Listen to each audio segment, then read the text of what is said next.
Be me, 22-year-old Feminon, who thinks she's some kind of relationship genius. Meet this guy at college. Let's call him Anon. He's actually pretty cool and seems genuinely interested in me. He texts me good morning every day, asks about my classes, remembers little things I mention, actually listens when I talk about my day. My friends keep telling me I need to play hard to get, or he'll think I'm desperate. Don't reply too fast, they say. Make him work for it, they say. Men only want what they can't have, they say. I decide to follow their stupid advice because apparently I have the brain capacity of a goldfish. Start taking hours to reply to his texts, even though I'm literally staring at my phone the whole time. He sends me a funny meme. I wait 3 hours to send back LOL and nothing else. He asks if I want to grab coffee. I say I'm busy, even though my only plans are rewatching The Office for the millionth time. See him at a party. He comes over to talk to me all excited. I act bored and distracted, keep looking at my phone, give short answers. He mentions this new restaurant that opened up, says we should try it sometime. I just shrug and say maybe, then walk away to talk to my friends. My roommate Sarah sees the whole thing and pulls me aside. "Why are you being so cold to him? He's literally perfect for you," she says. I explain my brilliant strategy of making him chase me so he values me more. She looks at me like I just said the earth is flat. "That's the dumbest thing I've ever heard. You're gonna lose him," she warns me. I brush her off because clearly I know better than everyone else. Weeks go by, I keep up the act, responding less and less, acting more and more disinterested. He still tries though, sends me songs he thinks I'd like, asks about my family, shares memes about my favorite shows. I respond with one-word answers or just emojis. One day he asks if I want to go to this concert we both talked about months ago. I say I'll let him know but never actually give him an answer. He follows up twice. I ignore both messages. Fast forward 2 weeks, I'm at the library studying for midterms. This girl I vaguely know from psychology class, let's call her Melissa, sits down next to me. She's always been friendly, but we've never really hung out one-on-one. "Hey, how have you been? I feel like I never see you anymore," she says with this big smile. We chat for a bit. She mentions she's struggling with the psych material. I offer to help her study, since I'm doing pretty well in that class. We exchange numbers and plan to meet up later that week. During our study session, she keeps asking me about my life, my hobbies, what I do for fun. Mentions she's trying to expand her social circle and wants to hang out more. I'm honestly just happy to make a new friend since most of mine are being weird about the whole Anon situation. She asks if I'm seeing anyone. I tell her about how I'm kind of talking to this guy, but playing it cool. "Oh, that's smart. Guys need to earn your attention," she says, validating my stupid strategy. We start hanging out more, getting lunch between classes, studying together, going to parties. She's actually really fun and easy to talk to, seems genuinely interested in being friends. One day she mentions she's having money troubles, can't afford her textbooks for next semester. I offer to lend her some money. She's super grateful and promises to pay me back in a month. Give her $200. She hugs me and says I'm such a good friend. Meanwhile, Anon's texts are getting less frequent. Used to get good morning texts every day, now it's maybe twice a week. He used to send me random stuff throughout the day, now nothing. Part of me is panicking, but my pride won't let me reach out first. I convince myself this is all part of the plan. He's supposed to try harder, not give up. See him at another party a few weeks later. He's talking to some other girls, actually laughing and having fun. Feel this weird jealous feeling in my chest, but I push it down. He sees me, gives me a small wave and a polite smile, then goes back to his conversation. Wait for him to come over and talk to me like he usually does. He doesn't. The whole night passes and he doesn't approach me once. I'm standing there like an idiot, waiting for him to notice me. Finally swallow my pride and walk over to where he's standing with his friends. "Hey stranger, haven't heard from you in a while," I say, trying to sound casual. He turns to me with this neutral expression that makes my stomach drop. "Oh hey, yeah, I've been pretty busy with classes and stuff," he says. There's this awkward silence where I'm waiting for him to say more. He doesn't, just stands there looking at me expectantly. His friend starts talking about some video game, and Anon turns his attention away from me. I stand there for a second, feeling completely invisible, then walk away. What the hell just happened? Where's the guy who used to light up when he saw me? Spend the rest of the party watching him from across the room. He seems perfectly fine, not even glancing in my direction. Text Sarah later that night, freaking out. "I think I messed up. He's acting so different now," I tell her. "I literally warned you this would happen. What did you expect?" she replies. She's right, but I'm too stubborn to admit it. Decide I need to fix this. Maybe show him I'm actually interested. Send him a text the next day asking how he's been. He responds 6 hours later with, "Good, you?" My own medicine tastes bitter, apparently. Try to start a conversation about that restaurant he mentioned weeks ago. He just says, "Oh yeah, that place is cool. Went there last weekend, actually." He went without me? My heart sinks. Ask who he went with, trying not to sound jealous. "Just some friends. It was chill," he says. The conversation dies after that. Over the next few weeks, I try reaching out more, but his responses are polite and distant. It's like talking to a friendly acquaintance, not someone who used to send me paragraphs about his day. Meanwhile, Melissa asks to borrow more money, says she had unexpected car repairs. I'm hesitant, but she's been such a good friend lately and I don't want to seem cheap. Lend her $300 this time. She promises to pay back everything by the end of the month. She starts inviting me to more expensive places, nice restaurants, bars with cover charges. Always says she'll pay me back for her share later since she's broke right now. I'm spending so much money on these outings, but I don't want to lose another friend. One night we're at a bar and I see Anand walk in with a group of people. My heart literally skips a beat. I haven't seen him in weeks. He looks good, like really good. Did he get a haircut? Melissa notices me staring and asks who he is. I tell her that's the guy I was talking to, the one I was playing hard to get with. Her eyes light up in this weird way that makes me uncomfortable. "Oh, him? I've seen him around campus. He's cute," she says. Feel a pang of jealousy, but I brush it off. She keeps glancing over at him throughout the night. At some point, she excuses herself to go to the bathroom. I'm on my phone when I look up and see her talking to Anand at the bar. They're laughing about something. She touches his arm. He smiles. My stomach twists into knots. She comes back to our table acting normal. Doesn't mention talking to him. "Who was that?" I ask, trying to sound casual. "Oh, just some guy asking about the specials. Why?" she says innocently. I saw them talking for way longer than that, but I don't press it. The night ends and we go home. I can't stop thinking about them talking. Over the next week, Melissa starts mentioning Anand in conversation randomly. "I saw that guy from the bar in the student center today," or "Doesn't he have Professor Martinez for economics?" It feels intentional, but I tell myself I'm being paranoid. She asks if I'm still interested in him, or if she could shoot her shot. My brain screams no, but my mouth says, we're not really talking anymore, so I guess do what you want. Biggest mistake of my life. Within a week, they're apparently hanging out. I see them together on campus. She's doing that same touchy thing she did at the bar. He seems receptive to it, smiling and engaging with her. I feel like I'm going to throw up every time I see them. Sarah finds out and immediately confronts me. "Your friend is dating the guy you were stringing along, and you're just okay with that?" She's furious. I try to explain that I told her it was fine, that I messed things up myself. "She knew you liked him. She asked to borrow money from you constantly. She's using you," Sarah yells. Start thinking about all the money I've lent Melissa. It's been almost 2 months and she hasn't paid back a cent. Every time I bring it up, she has some new excuse about why she can't pay me back yet. Total is up to $800 now. She borrowed another $300 last week for her share of rent, she claimed. Confront her about the money? She gets defensive. "I thought we were friends. Why are you being so pushy about this?" "I'll pay you back when I can," she snaps. Notice she's wearing new clothes, designer bag, fresh manicure, but supposedly can't pay me back? Ask her about it, and she says they were gifts. Start feeling like the world's biggest idiot. See Anand alone at the coffee shop on campus one day. Gather all my courage and sit down across from him. "Hey, can we talk?" I ask nervously. He looks surprised but nods. I apologize for how I acted, explain that I was following bad advice and playing games. Tell him I actually really liked him, and I'm sorry I didn't show it. He listens quietly, expression unreadable. When I finish, he's silent for a moment. "I appreciate the apology, but honestly I've moved on," he says gently but firmly. "I spent weeks trying to get your attention, trying to show you I cared, and you made me feel like an annoyance. I'm not going to put myself through that again. I learned my lesson about chasing people who don't want to be chased." His words hit me like a truck. Ask about him and Melissa, can't help myself. "We've hung out a few times, she's cool, we'll see where it goes," he says with a shrug. He's giving her the chance I threw away. We part ways and I sit in my car crying for 20 minutes.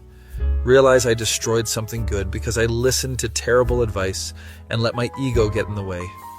The guy who would have done anything for me now barely acknowledges my existence. Text Melissa asking when she plans to pay me back. Need at least some of the money. She reads it and doesn't respond. Message her again the next day. Still nothing. Finally see to her on campus and try to talk to her in person. She acts annoyed that I'm bringing it up again. Look, I'm going through a lot right now. I'll get you the money eventually. Just stop harassing me about it, she says loudly. People around us turn to look, making me seem like the bad guy. Walk away humiliated and angry. Sarah helps me piece together that Melissa has been playing both of us. She saw an opportunity with me being dumb about Anon and swooped in, borrowed money from me she never intended to pay back, positioned herself to get close to him while keeping me around as an ATM, feel like the world's biggest fool, unfriend her on everything, block her number, cut her off completely. She doesn't even try to reach out or apologize. The money is just gone, $800 down the drain.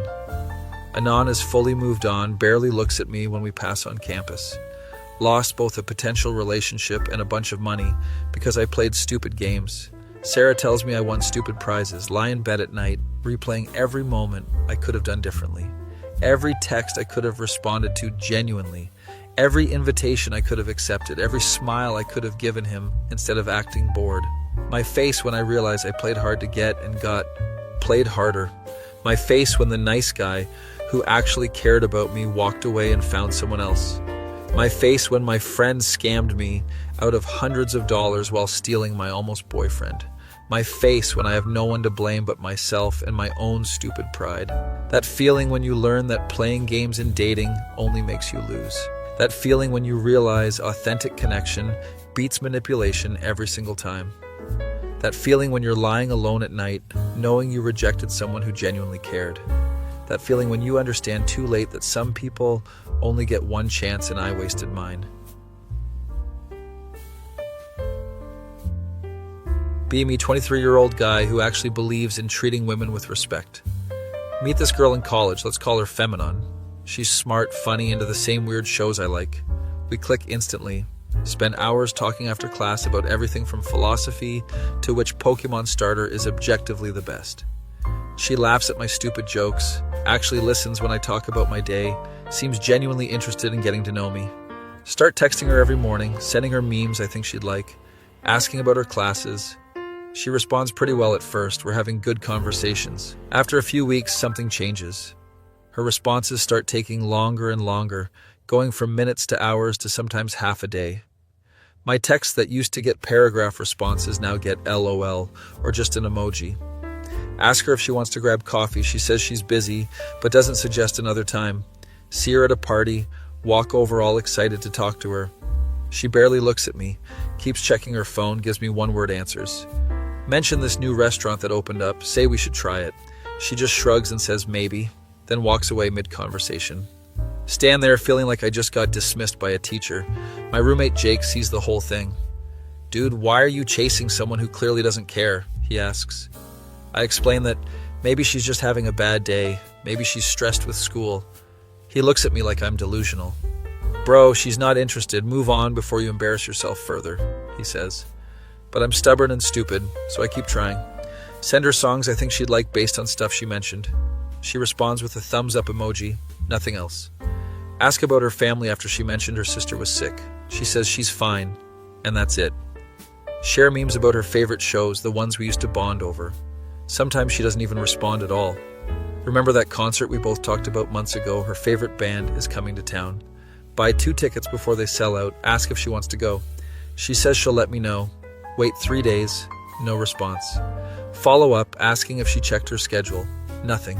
Follow up again a week later because I'm apparently a glutton for punishment. Still nothing. End up selling both tickets at a loss because the concert is in 2 days. Jake throws a pizza at my head. What the hell was that for? I ask. For being a pathetic simp who can't take a hint, he yells. He's right, but it hurts to admit. Decide I need to respect myself more and stop chasing someone who won't even give me basic human decency. Stop sending good morning texts.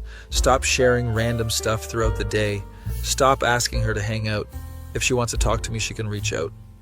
First few days are hard, keep picking up my phone to text her, then putting it back down. But then it gets easier. Start focusing on myself, hitting the gym more, actually doing my assignments on time instead of procrastinating. Join a study group for my economics class, meet some cool people. Start going to parties with Jake and his friends instead of scanning the room for her. Actually having fun for the first time in weeks. See Feminine at another party a few weeks later. She's standing with her friends, looking at her phone.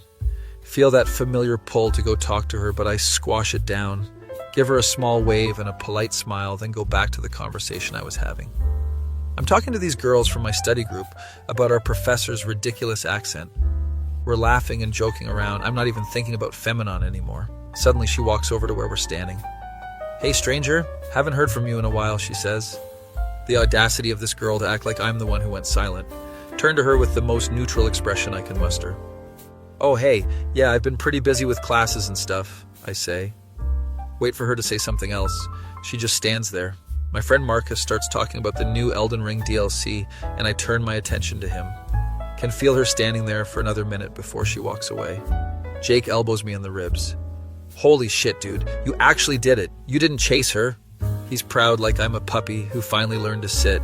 Feel weirdly empowered like I finally have control over my own dignity. She texts me the next day asking how I've been.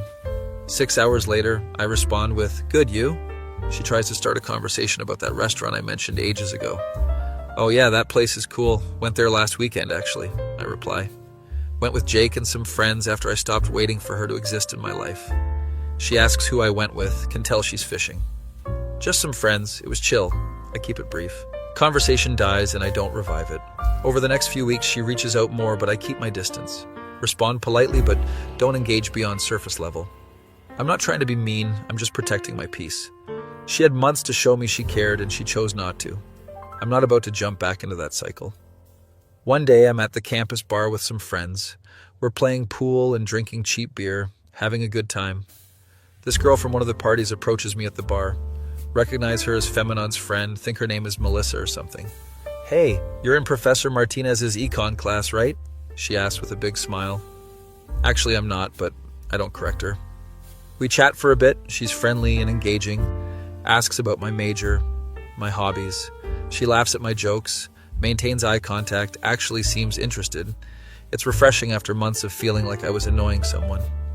We exchange numbers. She suggests we should hang out sometime. Don't think much of it, just seems like friendly conversation. A few days later, she texts me asking if I want to grab lunch. Figure why not, she seems cool and I could use more friends. We meet at this sandwich place near campus. She's asking me all these questions about myself, what I want to do after graduation, my family, my interests. Mentions she's been trying to meet new people since most of her friends are busy with their boyfriends. I tell her about how I was talking to someone, but it didn't work out. Her loss, honestly, you seem like a great guy, she says. Feels good to hear after spending months feeling inadequate. We start hanging out more. She invites me to parties, study sessions, movie nights. She's tactile, touches my arm when she laughs, sits close to me, plays with her hair. I'm not oblivious. I can tell she's interested. Part of me is hesitant because I'm pretty sure she's friends with Feminine. But then I remember Feminine made it crystal clear she wasn't interested in me. I don't owe her anything. Jake is suspicious immediately. "Isn't that the friend of the girl who ghosted you?" he asks. Tell him they're not that close. Barely friends, really. "Dude, this feels like a trap. Something's off about this," he warns. I ignore him because Melissa's actually nice to me and I'm tired of overthinking everything. We go on what feels like a date, dinner, and a movie. She insists on splitting the bill, says she believes in equality. Respect that. Seems like she has her head on straight. After the movie, we're walking back to campus and she brings up Feminine. "So I heard you and my friend used to talk. What happened there?" she asks casually. I give her the short version. I was interested, she wasn't. End of story. "That's so weird because she mentioned you the other day, said she missed talking to you," Melissa says. My heart does this stupid flutter thing that I immediately hate myself for. "Well, she knows where to find me if she wants to talk," I say, trying to sound indifferent. Melissa nods and changes the subject. Over the next couple weeks, Melissa keeps mentioning Feminine in conversation. "She asked about you today," or "She seemed sad when I mentioned I saw you." It's messing with my head because part of me still cares about Feminine despite everything. But I'm also developing feelings for Melissa. She's been nothing but sweet and attentive. One night we're at her apartment watching a movie. She cuddles up next to me on the couch, rests her head on my shoulder. Feels nice to be wanted, to not have to guess if someone's interested. She looks up at me with these big eyes and we kiss. It's good. She's enthusiastic and present, not distracted or distant. We start officially dating after that. Jake is still skeptical, but keeps his opinions to himself mostly. Melissa starts asking to borrow money pretty quickly into our relationship. First, it's $50 for textbooks, then $100 for car repairs. She always promises to pay me back, calls me her hero for helping her out. I'm a sucker for being needed, so I keep lending her money. Within a month, I've lent her around $400. Every time I bring up paying me back, she gets emotional. I thought, you cared about me. Why are you being so transactional about this? She'll say with tears in her eyes. Feel like an asshole for even asking, so I drop it. She wants to go to expensive restaurants, fancy bars, concerts, always says she'll get to the next one, but next one never comes. I'm bleeding money, but I don't want to seem cheap or uncaring.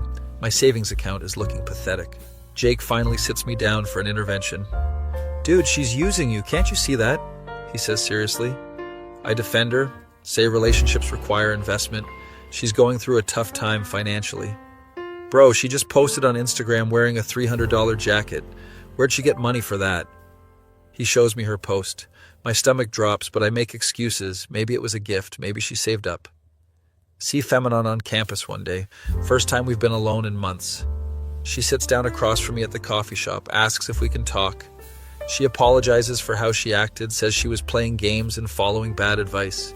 Tells me she actually really liked me, and she's sorry she didn't show it. Hearing this months ago would have made me the happiest guy alive. Now it just makes me tired. I appreciate the apology, but honestly, I've moved on, I tell her. Explain that I spent weeks trying to get her attention, and she made me feel like an annoyance. I'm not going to put myself through that again. I learned my lesson about chasing people who don't want to be chased. Can see the hurt in her eyes, but I have to stand firm. She asks about me and Melissa. We've hung out a few times, she's cool, we'll see where it goes, I say, downplaying it, because I don't want to hurt her more.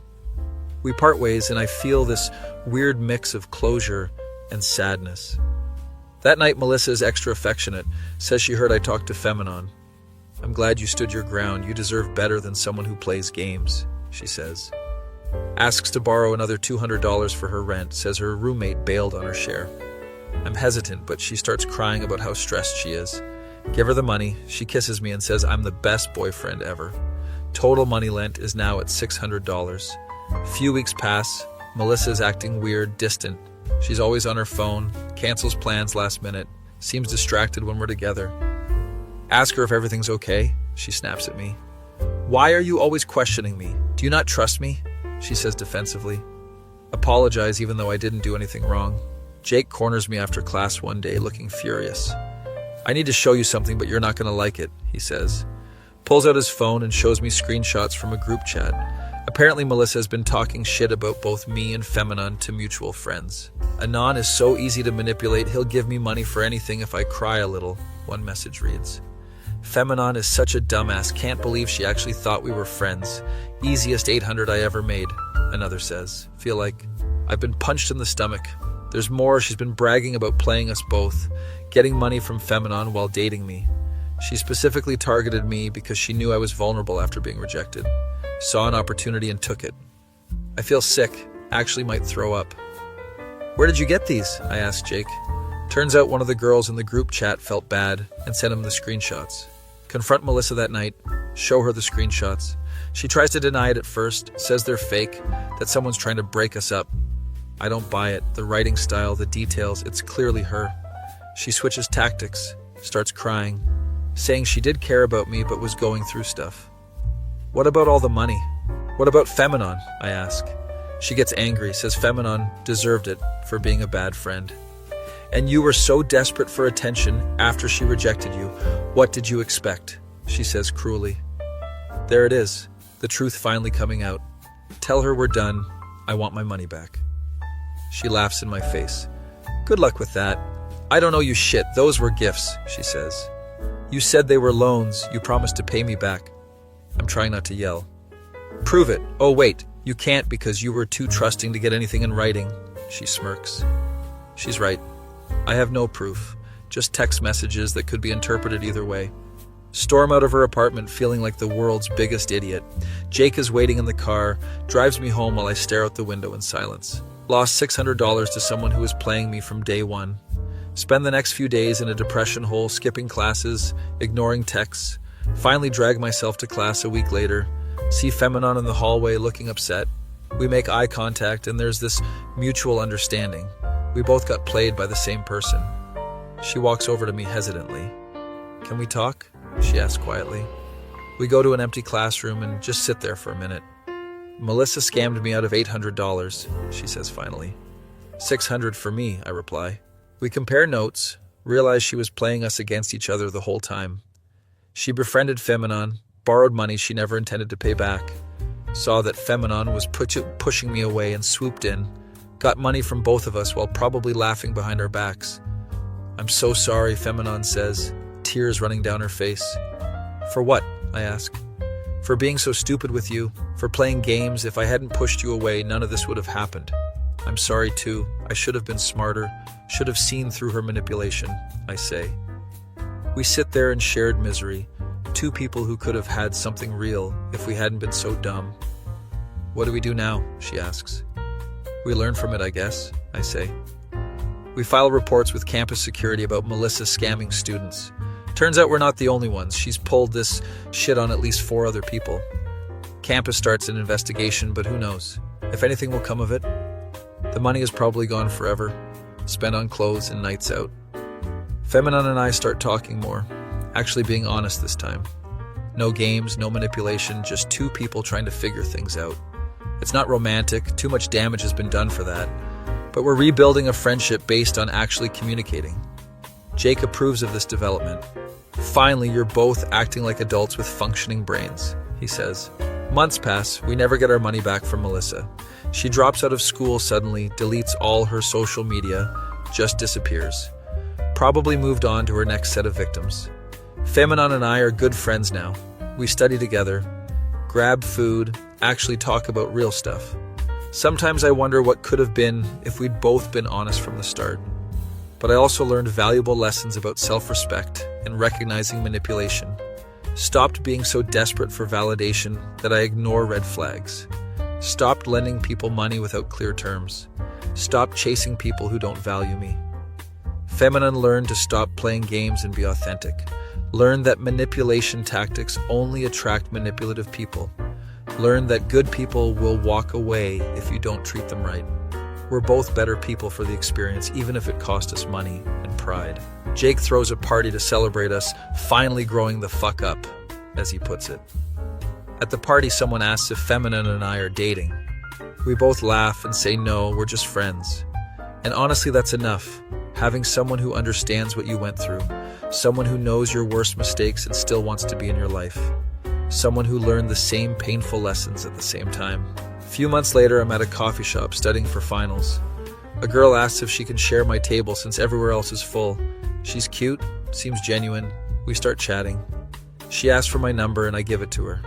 This time I'll take it slow, watch for red flags, actually value myself. Text Feminon about it later. She's happy for me.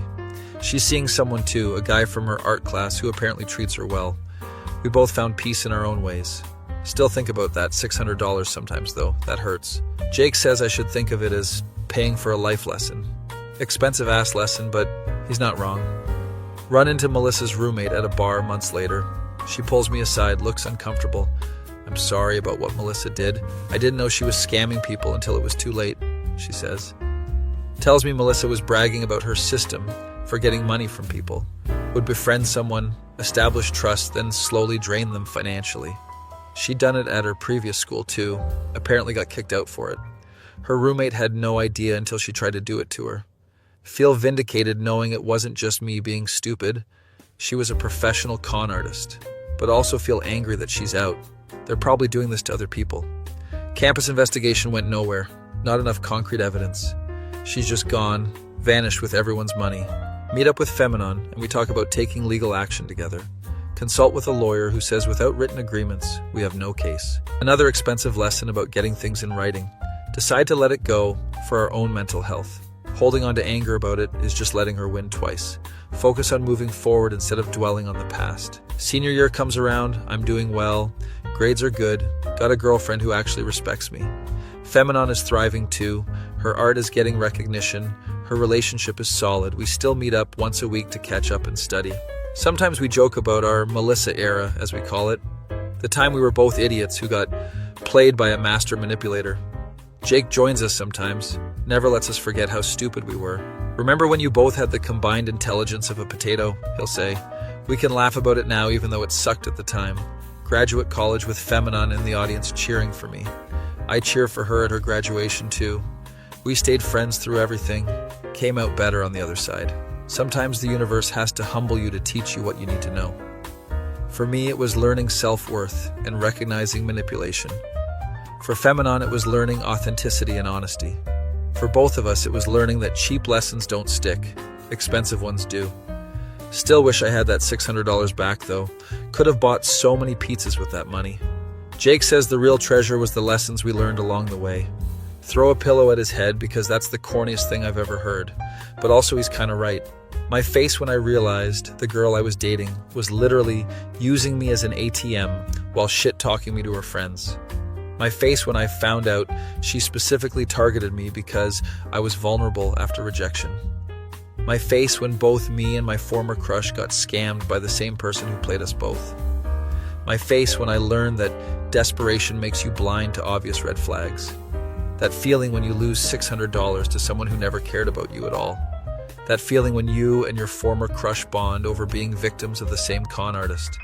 That feeling when you realize self-respect is worth more than any relationship. That feeling when you finally understand that the right person won't make you chase them or drain your bank account.